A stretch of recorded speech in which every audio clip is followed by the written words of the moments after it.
Good morning. This is Dwayne, and this is some more good stuff you really ought to know.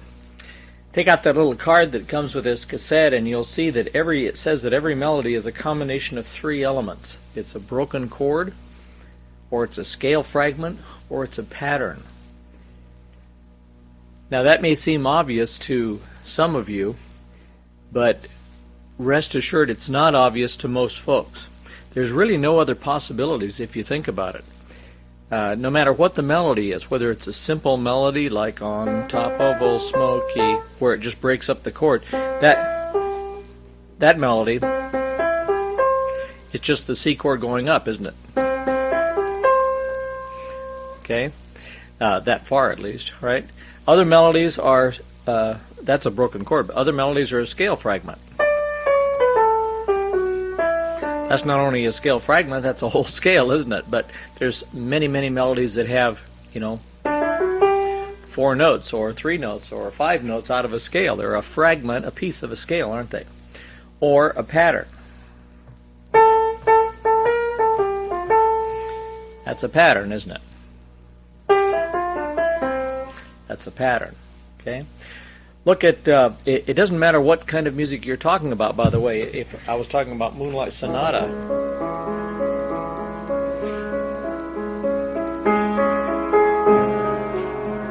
all we have there is 2 broken chords, okay?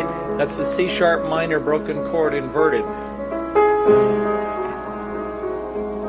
And that's the,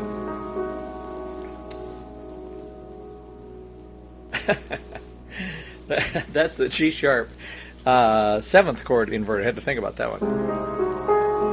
Okay, it's just 2 chords. Okay, here's a pattern.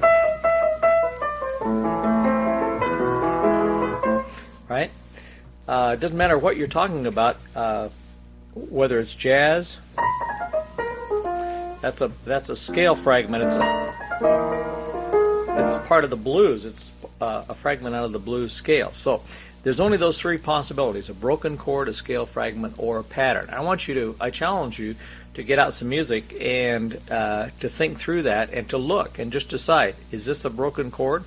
Is this a scale, piece of a scale, or is it a pattern of some sort?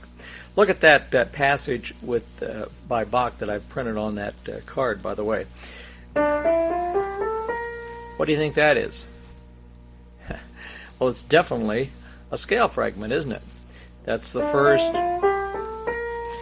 1, 2, 3, 4, 5, 6. It's first 6 notes of a D minor scale of some sort. How about this?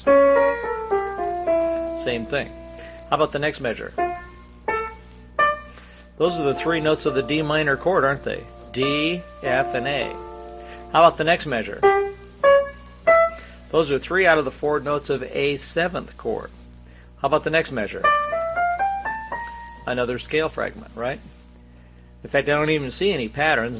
You could call that a pattern as well as a scale fragment, couldn't you? How about the left hand? Both scale fragments, broken chord. Okay, simple point, but it's an important point, and I want you to think about it the rest of your life. Whenever you see a melody, look for a broken chord. If you can figure out what the broken chord is, you're way ahead, aren't you? Because why? Well, if you know what notes go in that chord, it simplifies your sight reading. It speeds up your sight reading by 3 or 4 times. If you know a scale and you see a part of a scale, if you've practiced scales and you know what the scales are, and that's a strong argument for mastering theory, by the way, then when you see a scale fragment, it's not news to you. You've already practiced that scale. You know what that scale is. You know the fingering if you've practiced scales diligently, right?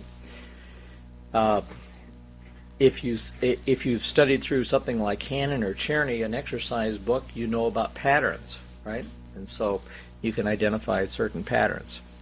The only other thing you need to know, of course, is intervals.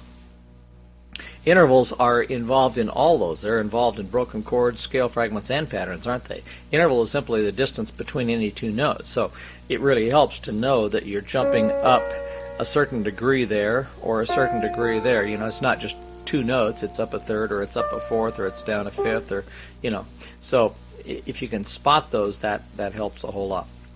Okay, just more good stuff you really ought to know. Bye for now.